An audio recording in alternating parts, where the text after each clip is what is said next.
The Minister of Energy, Mmamoloko Kubayi, says she has not suspended the Board of Directors of the Central Energy Fund, as reported by print media. But in a statement, the Minister says she has written to members of the board requesting explanations around the controversial stock rotation issue.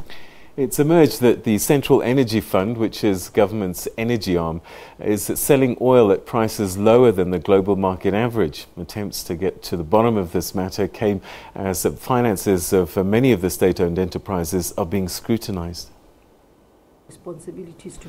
In May, Minister Kubayi indicated that the Central Energy Fund will undergo rigorous restructuring in the current financial year to ensure more transparency and better accountability. She further says if there's a need to make public announcement on any matter relating to the issues, she will do so at an appropriate time.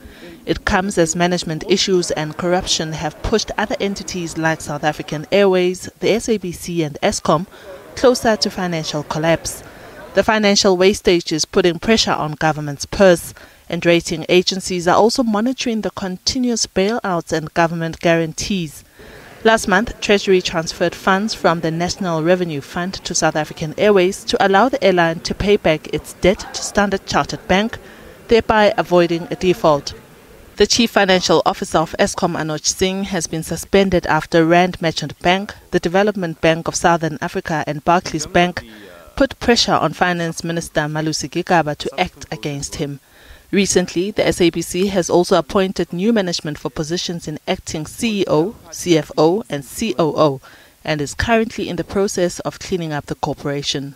The board is also currently considering the institution of criminal charges against any of those employees who allegedly participated in criminal activity. That obviously covers fraud, corruption, making irregular decisions, and all those.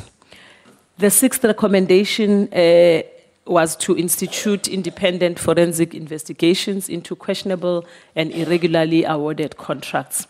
You would probably have read, as it's now public knowledge, that the SABC has terminated, the interim board has terminated the contracts with Lona Vision and AANN7. Meanwhile, the South African Federation of Trade Unions has expressed concern that Treasury officials are considering outright sales or partial privatization of some SOEs.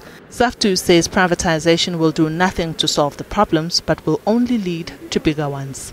Diabosito, SABC News, Johannesburg.